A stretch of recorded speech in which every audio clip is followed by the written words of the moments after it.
This video is for anybody that's interested in carving their own axe handles. So today I'm going to show you how to prepare your blank before you start to carve it. Now let's get some terminology out of the way so nobody's confused here. First off, this is not an axe handle blank. I see on the internet people calling 3-inch wide, 2-inch thick hickory boards axe handle blanks. I'm not completely sure why people are calling this a blank, but this is not a blank. This is a board. This is a blank, whether it's spoon carving or machinery, whatever it is. A blank is a rough cutout of the piece that you will be working on. Now this is a template. A template is not the same dimensions as a blank. This template is the exact dimensions of the finished handle that I'll be creating. An axe handle blank is a little bit thicker. Now, you could just start freehand carving an axe handle blank, but I'm looking for specific geometry, specific shapes and thicknesses on this handle. So I'm going to put in what I would consider control lines. These are lines that we are going to cut up to so that we have the exact dimensions that we're looking for. The most important thing that you want to do, if you're only going to put one mark on a blank, that is finding the center line and making sure that that center line mark doesn't go anywhere. I'll be using a modified marking gouge, okay? So the marking gouge, this is a piece of steel with a sharp point. And when it's ran down a piece of wood, it'll leave a scratch, a mark in the wood. What I do is I'll pull that steel out and I'll carve down a pencil and I'll get the graphite out of the pencil and I'll put that graphite in that hole. That way I have a mark. So this is simple math. Find the width of the board and divide that by 2.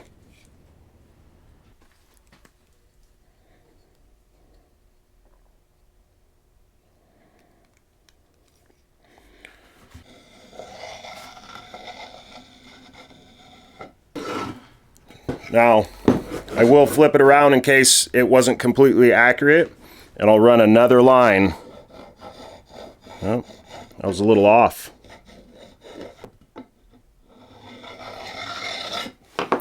Now I'll do that on all sides. All right, we got marks all the way around. Now, I can't stress how important marking your center line is. You know, after a couple hours of carving, you know, maybe getting tired, if the lighting where you're carving isn't the greatest, it can cast a shadow and make your mess up your depth perception. And this will help in keeping a straight and symmetrical handle. Over time, when you're handling this and sanding, that pencil mark can start to fade away. So what I'm going to do is I'm going to come back through with the Sharpie and I'm going to mark, I don't know, every 6 inches or so. Right on that center line. Now there's a couple spots that I want to make sure have a Sharpie mark on it. One of them is right here at the hook on the grip, right there. This part of the handle is very easy to sand or shape or cut too far, and you'll lose this line, okay? Another place is right up here on the shoulder. Right on that shoulder, I want to mark.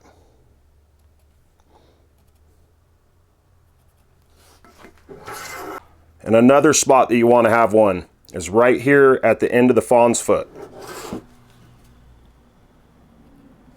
Now, these Sharpie marks, they do go into the wood a little ways, so you're going to have to sand down to get those marks out of the wood. But like I had said, this axe handle is actually thicker than it needs to be, so those marks will sand out. All right, we have our center line marked. The next thing that we need to do is we need to make a mark on each side of the blank to have a control point to cut up to, whether you're cutting with a saw or if you're just doing stock removal with the draw knife. We're going to put marks in for our thickness. Now it's going to taper here at the palm swell. It's going to taper out. So to do this, I know that it tapers down and then it starts expanding again, getting thicker and thicker and thicker down to our palm swell. But we don't want to run these lines into the contour of the handle because the tolerances are pretty tight there and there's a lot of room for mistake with the bandsaw. So we're going to run straight lines and then we'll remove the rest of the material with the draw knife. So I'm just going to set my marking device to take off a little under a ½ inch on each side. Now, this may seem like kind of a pain in the butt and you go, you know what, I'm just going to eyeball it in there. But if you're looking for precision, you take the time to lay out your blank and it's going to pay off big time in the long run.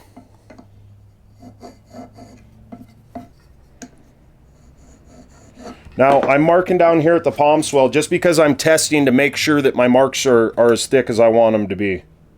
All right, I'm going to go with that.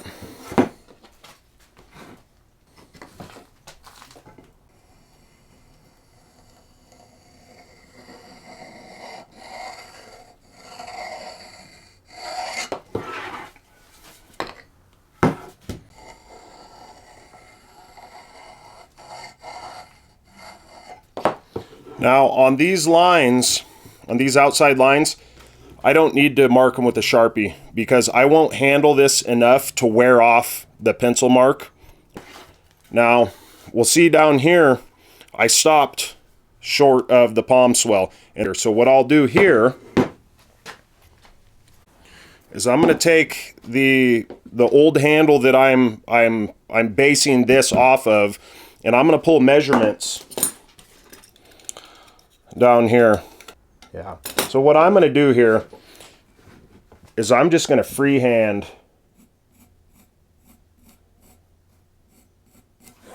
this in here. Now, obviously, if you're running a draw knife, you're going to want to mark those marks on each side of the handle. All right. Next step is going to be marking the eye. And I'll show you a little trick on that. So we're going to mark out the eye. And I find this best done in a vise. Okay. And what I really like is having a light. You can't see it, but right up here is a light. And that light shines down inside of the eye so that I can see this center line. And I can line that center line up right in the eye. Okay, I'm eyeballing this in here. Now the trick with this not only is having the light to be able to see in there and get everything aligned properly, but two is using the top eye, not the bottom eye. Okay, so what we're seeing here is kind of the same thing, is giving yourself more material than you need. Okay, we're doing bulk material removal, so if you go too far, you can't put it back unless you're going to glue it in or whatever. What we're going to do here is I'm going to put the pull side of the eye all the way to the back of the handle. I use this back side of the tongue as a reference point in relation to everything on the handle. Okay, this point is the known point for what changes the angle of the head, changes the relation of the head to the handle. This is my known point for everything. So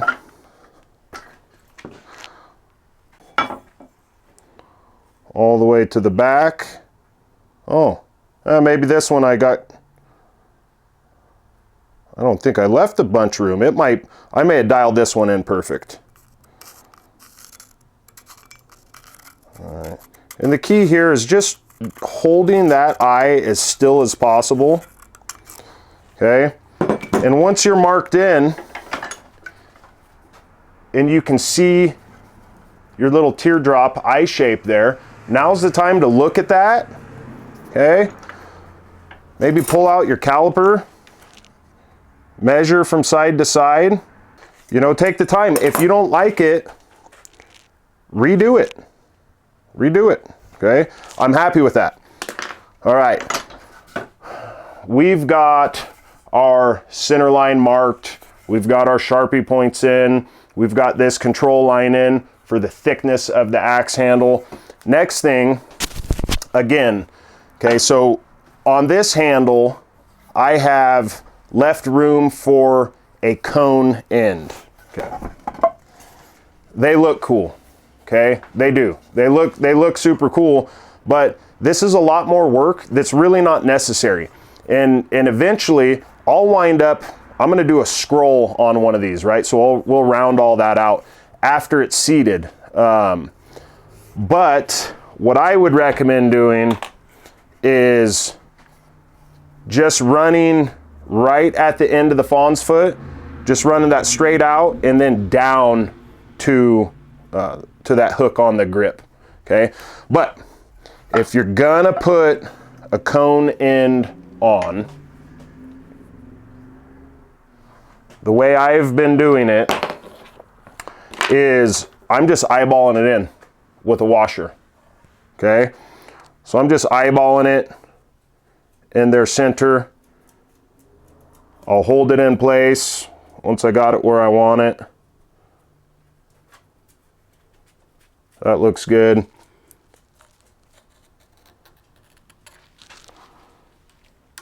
And I'm just gonna trace that washer.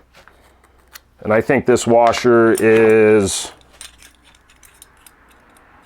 yeah, we're looking at an inch and 3/10. So your other option is a compass, right? So you could just find a center point that you want on that center line and spin that compass around and get your mark, okay? I like the washer. Simple, quick, and easy. All right, guys, we've got some marks on here. Okay, we've got everything that we need to get us roughed in. Now, some of you may be thinking, and if you're not thinking, here's a concept to consider. So this is sculpting. Okay, this is subtractive sculpting. Okay, we're carving here. Now, each side is considered a facet. Now, the question would be, do we make another mark between the center line and the outside line that would give us this angle? Okay, it'd be about right there. And you really could. You could come down to the palm swell, to the grip, and you could start adding more marks to take this angle, okay? And before long, you're gonna have marks all over the place, and you might be able to do the math to make sure that those marks are where you want them to be. But what we have here is if we cut these, it's gonna get us in the ballpark, and then from that point, then you're gonna freehand it.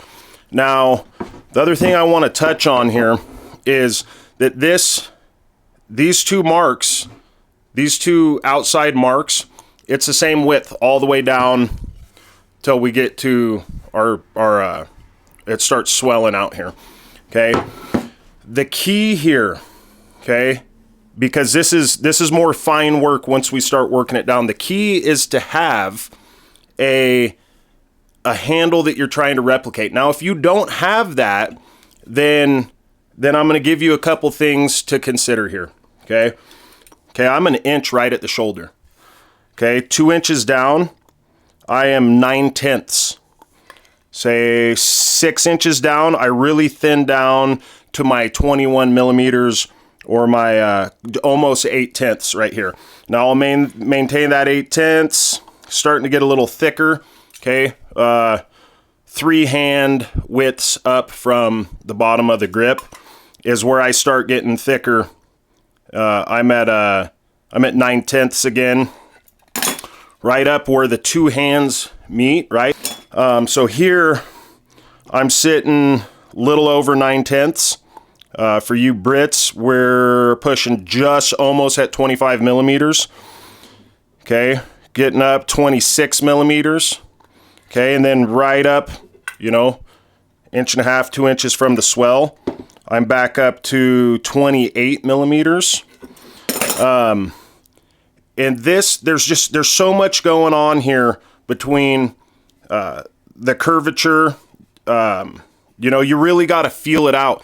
And something to take into account here also, I'm seeing stuff, guys, on Instagram. I'm seeing stuff for sale on even on eBay with these crazy curves in these things. And these are people that are doing artwork. And I'm not saying don't add like exaggerated curves, but just know that when we're talking about the ergonomics of these handles, like you need function more than you need looks, okay? And that's why we dig back in history and we pull out, you know, stuff from 100 years ago that men were using to process timber, okay? So that's what we're looking for. There's 1,000 ways to skin a cat. We know this stuff. What I'm showing you here is how to rough it in and get you in the ballpark. And then from there, you take your time and you work that piece out. This doesn't happen in a day. You can. I'll make this handle in a day. You know, 3 hours, 4 hours. But stretch it out over a couple days. Walk away from your handle. Matter of fact, pull the handle out of the shop. Okay? Take the handle in and sit down at the recliner. And just look down that handle. Okay? Look down it. Run your hands down it. Feel, you know, you'll feel highs and lows and everything, and contemplate it. Think about it. Take it for a walk. And I'm serious. Take your handle for a walk, and what you'll see is these shadows in here. If you get your lighting right and it's all dialed in, you can see the highs and the lows, and you can see the definition. But if your lighting's not dialed in, you won't see all those highs and lows. So when you take your handle for a walk, you're going to find yourself in the shade, maybe in full sun. You turn, you know, and you'll find just the right spot to where you can see all the definition in those handles. That's it, guys. Hit that like button if you like this. Drop a comment if you got something to say. Hit the subscribe button if you want to see more content like this. I hope this was helpful. Have a good day.